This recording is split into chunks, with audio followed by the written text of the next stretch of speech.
I think this is done. What are y'all getting ready for? The tea party. We're going to the tea party. We're eating our Chinese home baos first, though. Making Chinese tea, which is a Chinese pudding.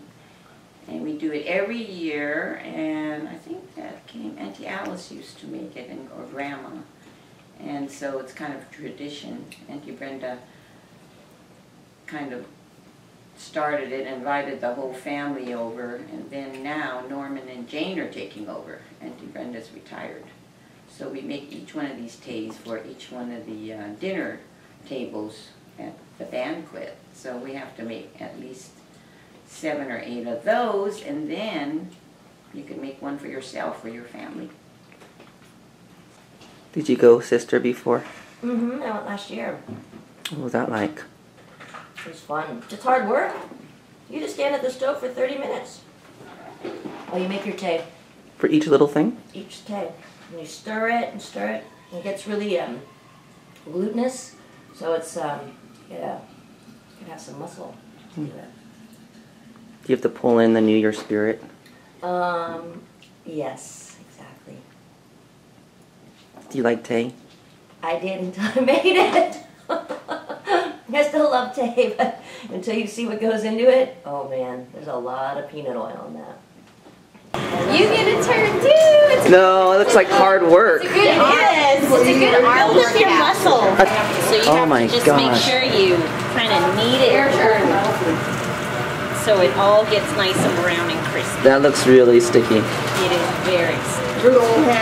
Everybody's paying attention to where we were coming So much fun last year. I have to come back. So.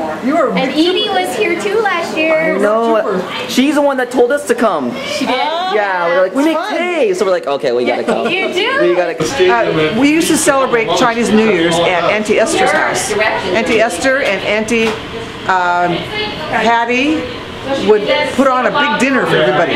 And the day before, Auntie Alice would make tea, what we're making here. And when Auntie Alice passed away, Brenda took over, because Brenda was helping her. And then Auntie Hattie was helping Brenda make the tea. And then when it got to be too much, she invited the cousins to come over and actually to learn and to help. Oh. So we did it for many years at Brenda's house. And then it got to be a party because it was fun, right? And Brenda would have it all set up, and she would go ahead of time to Oakland, Chinatown, and gather all the stuff. And she and Auntie Hattie would prepare the day before, making the lace tea, filling it up. When we got there, we just mixed it up and put it in the pans and made enough for the tables. And whoever came to the party got to take home some tea for themselves. And then Brenda, 2 years ago, she decided that she was going to pass on the tradition.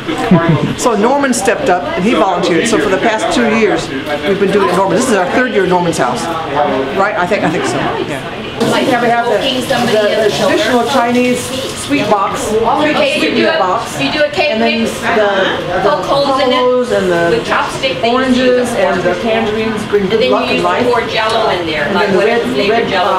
And then you put Cool Whip and pudding on top. This time of year, the quince blossom. This one has Quince. pineapple. Tell me what you're doing. You'll have to ask the expert over here. I'm the novice. Her muscles are rippling over there. This is about the beginning stages of the tea, where it's still this opaque color and it's very light. And after you cook it for about how long?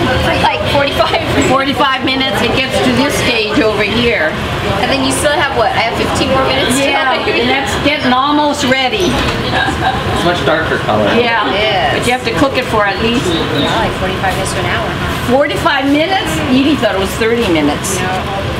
Then you got to start turning it and... Wait, walk us through what's in it. What's in it? Yeah.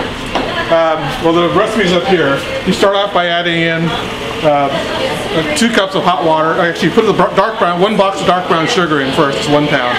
Then you add 2 cups of hot water, and then you start stirring it at a slow speed until it's thoroughly mixed. Add a cup and a half of cold water, and then you add a bag of the glutinous rice flour. And you have to make sure there's a green bag and the red bag. It's got to be the green bag. The red bag's the wrong one. And then you just let it mix until it's thoroughly mixed, no lumps, and then it's ready to dump into the pans with the peanut oil. And hours of, yes, hours of cooking. And I've heard lots of peanut oil. Lots of peanut oil. We usually go through probably 1.5 gallons of peanut oil in one day. So that's a lot of oil. And you have to line your whole oven and stove with tin foil. This is a trick that actually Brenda and Vic developed. Like the second to last year they hosted this after doing it for 10 or 15 years. Most of the work is cleaning up all the oil off the walls after the party. So if you have aluminum foil, you just take it all down and throw the whole package away instead of having to scrub your walls down for hours and hours and hours. And the floors, because with so much oil it splatters and it gets all over it. If you have a stone floor and it soaks in, it's hard to get those stains out. So the first time I made tea, or attempted to make tea, I'd gotten the recipe from Auntie Alice, and this was a little over 30 years ago. And I was one of the first cousins that asked for the recipe who actually hadn't made it before. And so I looked at the recipe, it just says these ingredients, which I just said, and you just stir it in a pan and put it on peanut oil. It sounded really easy. Well, it was really not easy because in the days you didn't use C&H dark brown sugar, you used the Chinese Guangdong, the really hard blocks of the Chinese sugar. And it took me 45 minutes to dissolve the sugar.